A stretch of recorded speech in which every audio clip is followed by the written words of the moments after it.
Welcome back, Pokemon trainers. Professor Chaz here. The lab coat's on back order, and we finally come to the end of the 2015 Pokemon World Championships. It was a really exciting weekend, all sorts of awesome battles going on in both the video game and the trading card game, and the top winners in all the world have been finally decided. So if you didn't see the live stream, I'll give you some of the highlights and let you know at the end who the winners were, and in each division and each of the two games. But there's some really cool plays that were made in both games, and I just want to go over some of the top noteworthy things that I saw. So what they did today, they started off with the top 4 finals for the junior division of the trading card game, which I thought they were supposed to have that last night, finishing off all the preliminaries and just showing the finals today. Maybe they ran late on time or something, I don't know what happened. Either way, they started off with the top 4 of the juniors. They showed us one particular match between one trainer by the name of Enrico, who was running a Hawlucha Crobat deck. Not even using any EXs that I can recall. Nope, he did have one EX, now that I think about it, Landorus EX. But for the most part, he had non-EXs, and I thought it was really cool to see a deck that didn't, primarily feature EX Pokemon, making it all the way to the finals of one of these World Competition Championships. So his opponent was running EXs. It was actually a Primal Groudon-themed EX deck. And this trainer's name was Alejandro Guzman. And he had Primal Groudon for the most part, ran a lot of Robo substitutes as well. And so what happened here, a Robo substitute is basically taking the place of a Pokemon, and it has 30 HP. Enrico was using his Landorus EX, using the Hammerhead attack, which does 30 damage to the active Pokemon, and then does an additional 30 to one of the bench Pokemon. So Enrico was able to take out these Robo substitutes and do 30 more damage to one of the bench Groudon that Alejandro was powering up. So, to get around that, Alejandro wasn't actually running any of the Groudon Spirit Links, I don't believe, because since Primal Groudon takes 4 energy to attack, he knows that he has time to attach energy and then end his turn with Primal Reversion and not have to, I don't need to get Primal Groudon in play the moment I play it. I can wait till the next turn. So he would Primal Revert them as soon as he could while powering them up. So, some noteworthy plays were made where Mega Turbo was a card that Alejandro was using, which can let you take basic energy from the discard pile and attach it right to a Mega Pokemon. He was using that to help get his Primal Groudon powered up. He was using the coveted Lysandre cards, which I was mentioning, I think, in the video yesterday, to choose one of Enrico's Pokemon on the bench, pull it up to the active spot, and knock that out. So, you might think you're safe on the bench usually. Maybe sometimes you are. As soon as the opponent plays Lysandre, any of your Pokemon become active. So that's something you got to watch out for.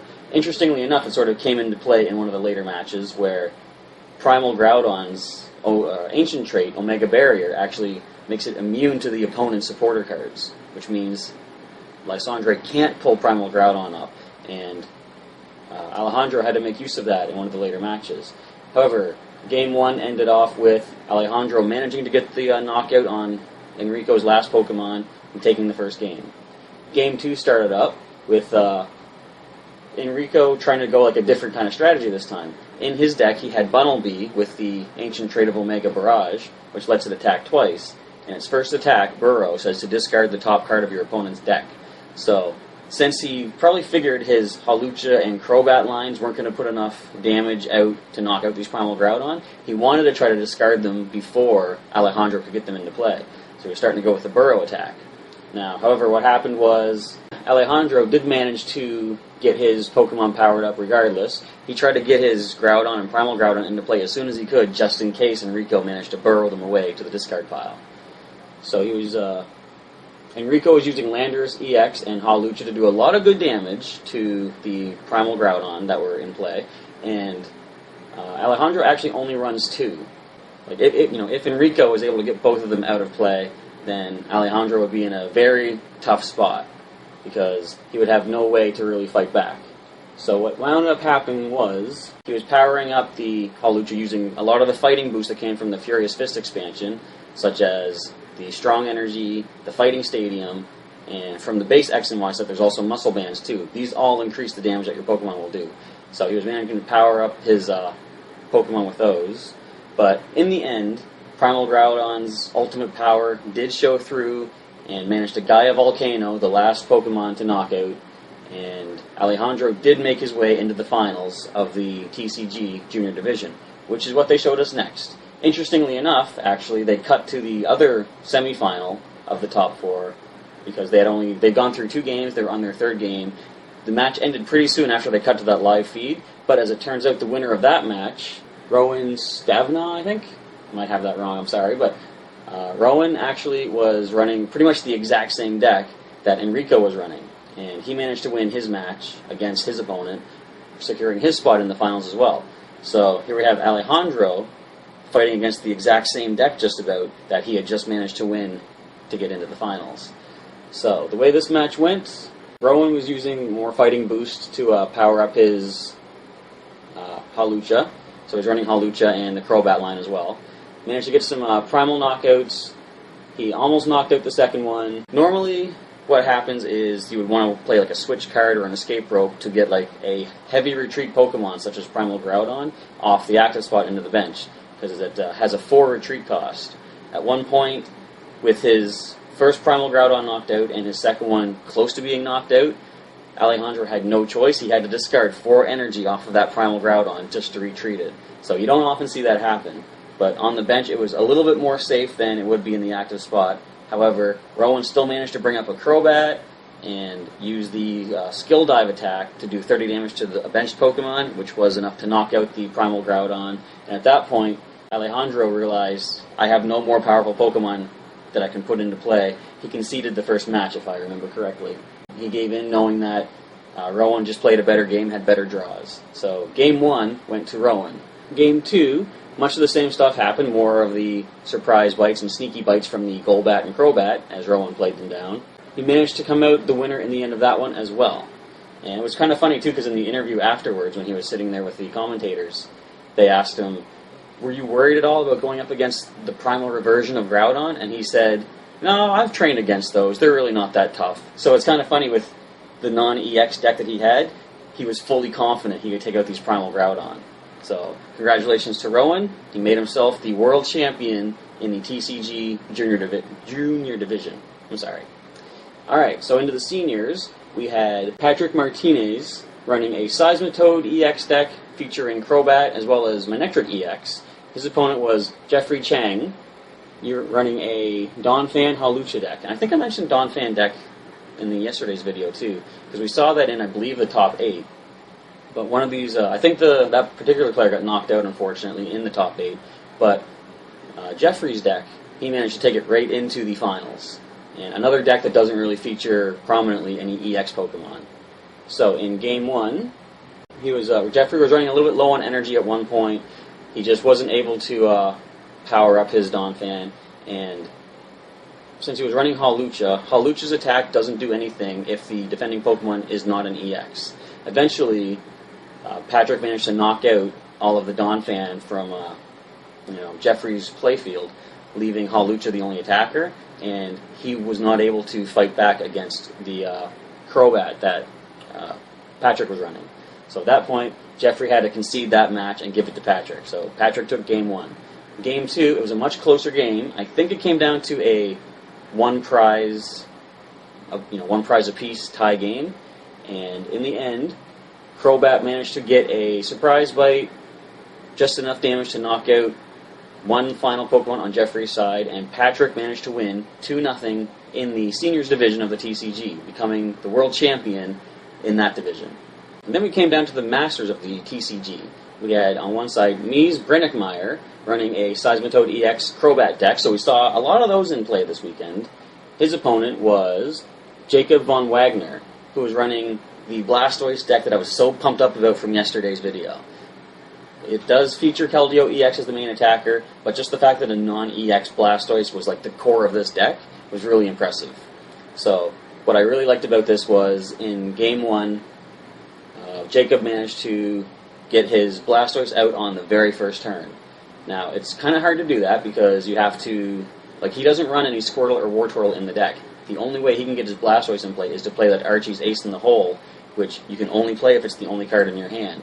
Now, in Pokemon TCG, it can be sometimes hard to get your hand down to just one particular card. He runs just the right number of cards to do that, Ultra Ball to discard cards, Computer search, I believe, does the same thing. Discard 2 cards to search for a card. And so he managed to get his hand down to just that Archie card. He played it. He got Blastoise on his bench. And it was an impressive first turn. So he managed to use the Blastoise's ability Deluge to power up his Keldeo. Deluge lets you attach as many water energy from your hand per turn as you like. And Keldeo's attack, Secret Sword, does 50 plus 20 more for every water energy that is attached. So you can attach multiple water energy and power this thing up almost infinitely depending on how many water energy you run in the deck. So since he was so fast at setting this up, Mies decided to forfeit that match. He knew he wouldn't have time to get himself set up he probably realized he just wasn't able to overcome the deck, and he wanted to save time in the future matches, so he decided, I'm going to forfeit this one, give us more time for Game 2. Now, Game 2 was a little bit not as fast, but it was still pretty fast. Both players started off with the Mewtwo EX that each of them run. And on the very first turn that Jacob had, he was not able to get his Blastoise into play, so he had to sort of, hold off on that strategy for the time being. Went back over to Mies' side. But then when we went back to Jacob, he spent, I think it was close to 5 minutes of playing this card, drawing that, discarding this. All these plays he was making, playing Shaman EX at the bench to build up to 6 more cards, using those new cards to discard other cards. It was insane how long it took, but by the end of his second turn, Jacob had his Blastoise in play, and he managed to power up Keldeo with, I think, 5 water energy and a muscle band, which was doing 170 damage, just enough to knock out Mewtwo EX and take the first 2 prizes. Next up, Mies brought up one of his Seismitoad EX, and the thing about Seismitoad EX, if he was able to use that Quaking Punch early in the game, it would have shut down so many of Jacob's item cards, which he needs to use to discard down to just that one Archie card. So if Mies had been able to get Seismitoad EX into play and Quaking Punching a little bit faster, this game might not have been as one-sided as it was, but in the end, the Archie's Blastoise Keldeo EX deck overcame all other decks of the competition, and Jacob von Wagner became the world champion in the Masters division, I almost said senior, Masters division of the TCG. So that was really impressive, and I'm glad to say a Blastoise is the world champion. With a little help from Keldeo EX, I suppose. So those were the TCG matches, really impressive decks. All the information for the decks are going to be posted on Pokemon.com if they're not already.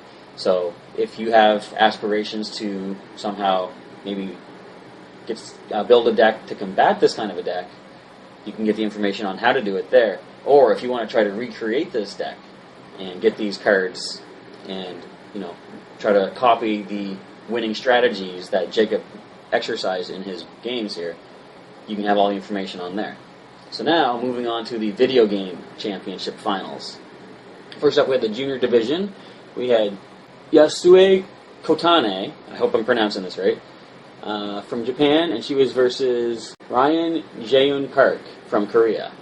And they had some pretty impressive teams. A lot of the top teams were featuring similar Pokemon. I know Heatran, Landorus Terrian Form, and Mega Kangaskhan were very popular amongst all the teams. But a few trainers brought in some unexpected Pokemon, some real crowd pleasers, and we'll get to that in a second. A few noteworthy things from the Juniors Finals. In the first match, Kotone sent out Landorus and Gardevoir, while her opponent sent out Landorus of their side, as well as Charizard. So what was really cool here was both Landorus got their Intimidates off, and then Gardevoir traced the opposing Landorus's Intimidate, and then it also got Intimidate. So already Ryan's team was down by 2 points of attack. What happened next was Ryan went Mega Form with his Charizard, so he went Mega Charizard Y, which immediately brought out the Sun with Drought. Then Kotone used Landorus's U-turn and managed to get off a little bit of damage, bounced back to her team, and then she sent out Tyranitar, whose Sandstream ability overrode the Sun from Drought. And which was pretty good too, because immediately after that, Charizard Y used, I think it was Heat Wave? No, Overheat. Went for Overheat against Gardevoir, and if the Sun was still up, Gardevoir probably would have fainted from that. Fortunately, the sand made it not as effective. So with some really impressive plays in the end, Kotane managed to win Game 1 of the series. In Game 2, Ryan's Landorus managed to get a knockoff attack against Katone's Landorus, which knocked off, I believe the commentator said it was holding a choice scarf, which increases the speed of the Pokemon holding it, but locks them into one move. And what happened next was Charizard came in on Ryan's side, went Mega Charizard Y, which brought out the sun, but then apparently Kotane's Landorus still outsped Charizard, even without that choice scarf, which would have turned the tide of the battle really impressively on her side if Landorus' Rock Slide had not missed Charizard. It managed to fire off a Rock Slide, but Charizard avoided it for that turn. So for the last turn of that match, Charizard, in the sun, managed to get a Solar Beam fired off against Kotane's Landorus, knocking it out, securing Ryan the Game 2 victory, putting them at 1-1, giving us the third match of the day. In the third match, Kotane started off with a Thundurus with the Prankster ability, using moves like Thunder Wave, Taunt, and I don't know if she had Swagger or not, but Thunder Wave and Taunt definitely were very useful with the Prankster ability, always getting priority on each turn. She managed to get to a 4-2 lead at one point, knocking out both of the opposing Pokemon. At this point, she was able to send in her Landorus to get the Intimidate drop because Ryan was not able to swap his Pokemon out to reset their attack stat. On Ryan's side, he was running a Wash Rotom with Will-O-Wisp, which was able to get some good status afflictions and residual damage off at the end of each turn, which actually came in very handy when Kotane's Tyranitar, which was holding a Life Orb, got off an attack, but then the Life Orb recoil and the burn damage knocked it out at the end of that turn. Kotane then sent in Thundurus and Mega Gardevoir at this point, and Ryan's Landorus went for a Rock Slide, which did take out the Thundurus, but actually missed the Gardevoir, and the final turn was Mega Gardevoir using a Hyper Voice, which knocked out both the opposing Rotom and Landorus, securing Kotane the victory in the Junior Division in the video game. So congratulations to Kotane. Next we came to the Senior Division in the video game, a matchup between Mark McQuillan and Koki Honda. And we had some pretty impressive stuff here. Mark was running a couple of Pokemon we didn't see a lot of in most of the top-level teams. Most notably, I would say, is the shiny Machamp that the crowd went wild over. They were amazed that a team with a Machamp made it this far, which is really unfortunate, because I've always seen Machamp as a powerful Pokemon. You know, I think it's even called the superpower Pokemon. But I guess, sadly, when there's a lot of powerful legendaries out there that are legal for this particular format, Machamp maybe isn't the most, it doesn't have the most staying power, I suppose you could say. However, Mark made it all the way to the finals with this Machamp, and he also had a Cresselia with some pretty impressive moves. First of all, it had the Trick Room, which of course gives reverse speed priority to everything, so faster Pokemon suddenly are going later in the turn, while slower Pokemon such as, say, Cresselia or Machamp are going first. It also had Skill Swap, and we saw some really creative, unexpected plays with Skill Swap in this. A couple of cool things to mention here.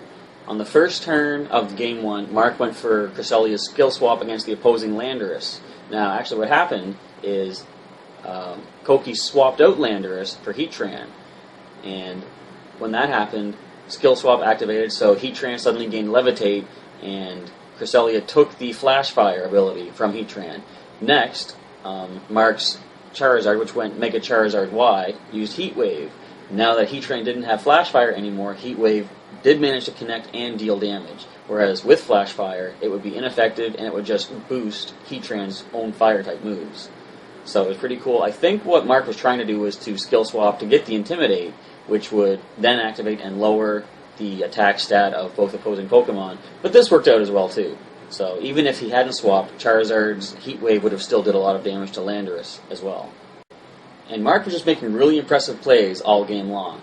He was using Cresselia's Ice Beam against Kangaskhan, or I think Mega Kangaskhan at one point, and eventually Koki swapped it out to send in a Landorus instead, but what he didn't know is Mark had sent another Ice Beam at that spot anyway, took a big chunk of HP out of that Landorus, and then Charizard's Heat Wave that came next brought that Landorus down to like maybe 2% of its HP, which was really crazy, really impressive. And before long, we did finally see that shiny Machamp hit the field and join the battle. With that No Guard ability, it's using the Dynamic Punch attack, which normally is 50% accurate. Of course, No Guard makes it so all attacks used by that Pokemon and against that Pokemon hit with full accuracy. There's no way you're going to dodge it. So Dynamic Punch is a very powerful move. It always causes confusion, and using it against such things as Mega Kangaskhan, which is a normal type, is almost assured a one-hit knockout. And with that Machamp's ability and that dynamic punch, Mark managed to take Game 1 of the Seniors Division.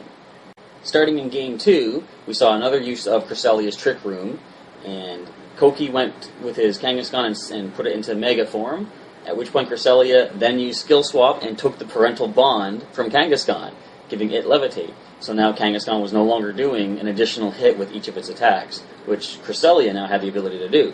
Later on in that same match, when Machamp came in and Koki sent in Sylveon, Cresselia used Skill Swap on Sylveon, taking its Pixelate ability away, making its Hyper Voice move, which I think they said it was locked into that now because it had a choice item, probably choice, maybe choice Specs, probably could be choice Scarf as well. But Sylveon holding a choice item was going for the Hyper Voice, expecting Pixelate to make it a Fairy type move, which would be super effective against Machamp. But with this Trick Room active to begin with, Cresselia went first and Skill Swapped Pixelate away. So now Sylveon had Parental Bond. So abilities were flying every which way in this match. Now Sylveon was hitting twice, but it was no longer a super effective move against Machamp. And at one point though, the Trick Room did go away. So that meant speed levels were back to normal. And at this point, Koki had sent in Zapdos. We all know Zapdos is a really fast Pokemon. So what happened here was Mark had Machamp use Wide Guard just to give Cresselia a defense against Hyper Voice, so it could get that Trick Room up once more. And Machamp was doing some real good damage with Dynamic Punch.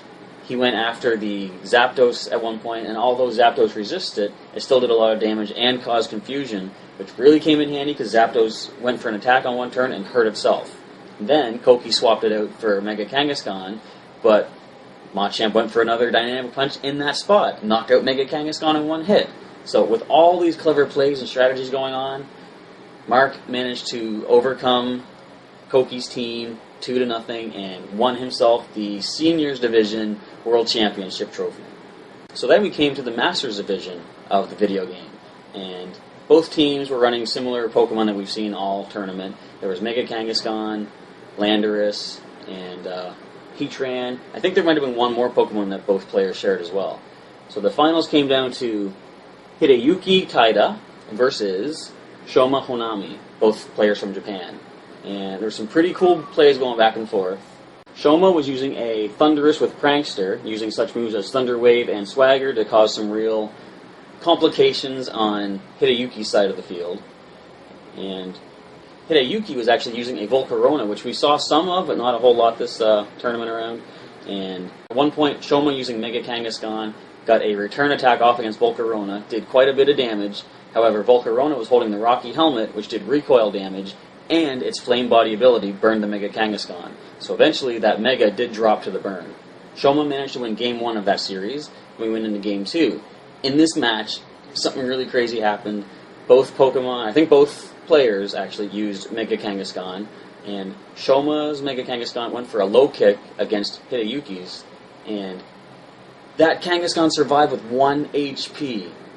Exactly, just 1. So it managed to survive for 1 turn. At this point I was thinking he should swap it out so that he can preserve it to bring in later and use a fake out attack, which he did swap it out at one point, but at another later point in the match he just had to send it in to take a hit to preserve his Landorus. The last turn of the match was really impressive, where Shoma's Mega Kangaskhan went for a Sucker Punch against Hideyuki's Aegislash, doing some good damage, but it activated Aegislash's weakness policy, which sharply boosts attack and special attack. Following this, Aegislash went for a Shadow Sneak against Shoma's Landorus, knocking that out, while Hideyuki's Volcarona managed to bring down the Mega Kangaskhan with a Flamethrower, tying the match at 1-1. Final round started, Game 3. Another similar thing happened with the Mega Kangaskhan. Hideyuki's Kangaskhan took a low kick from Shoma's Kangaskhan, going down to 9 HP. Not quite as impressive as the previous match, but still, the fact that it survived with such minimal HP to be able to survive and get another attack off was pretty cool. And at one point in the match, Hideyuki sent in Volcarona, while Shoma's Landorus went for a Rock Slide and brought Volcarona down to 25 HP. Fortunately, the flinch didn't happen on Hideyuki's side, and Volcarona was able to get off a quiver dance, sharply raising its speed, special attack, and special defense. So, the next turn, now, he went for a Giga Drain against Landorus to get back a little bit of HP and get the knockout, while Shoma's Heatran then went for a Heat Wave, luckily scoring a knockout on that Volcarona before it became too much more of a danger. It also did some serious damage to the Aegis Slash that was on Hideyuki's side, and causing a burn. So at first I was thinking, why didn't Volcarona go for Heat Wave to try and get a double knockout, because both opposing Pokemon were weak at this point. But then I remembered Heatran does have that Flash Fire ability, so that wouldn't have worked anyway. The Aegis Slash managed to bring down Heatran, I believe it was with a Shadow Ball, but then Shoma sent in his final two Pokemon, which were Thundurus and Kangaskhan, Mega Kangaskhan I believe. And since Hideyuki was now facing off against them with just nothing but a burned Aegis Slash and nothing else, he conceded the match at that point, and the winner of the Masters Division in the video game for 2015 Pokémon World Championships was Shoma Honami. So with all the matches complete and all the winners determined, we had the closing ceremonies hosted by Mr. Shady Penguin, who brought out Junichi Masuda, first of all, to present the trophies to the winners of the video game championships. So the runners-up got their trophies, as well as the winners. And next up came, I'm going to mess this name up, I'm sure, Tsunekazu Ishihara, who is the president and CEO of the Pokemon Company International. He presented the trophies to the winners of the TCG tournament. And it was just really cool. Like, I was sitting there watching the live stream, and this is the first time I've ever actually made a point to tune in and watch as much of the World Championships as I could. But just sitting there and seeing all these trainers up on stage holding their trophies, which were these cool little Pikachu holding a trophy cup kind of things, and hearing the audience cheering and clapping for them, and just the whole overall scene. It reminded me of the anime when Ash goes to the Indigo Plateau, and they had the big stadium set up with like where all the trainers were and all the battles were going to take place. It really feels, with these World Championships and all the other premier events, that we're in the Pokemon world. I know we're just playing with, electronic video games and cards, but until we actually are able to create our own creatures and clone things, this is as close as we're going to get to Pokemon Championships, the way they are in the anime. So I just had a really, good feeling about watching this. And I'm looking forward to watching more premier events as they're streamed on Twitch TV, thanks to Pokemon. And I want to try to get out to more of these things as well. Hopefully, maybe someday I'll get to go down to Worlds and actually be there in the action. So, with all that being said, we do have our winners determined for the 2015 Pokemon World Championships. There's not much more that needs to be said. Go to Pokemon.com, check out more information on the winners and everything. And with that, I'm going to end off the video. Thanks for checking this out, and I'll catch you next time.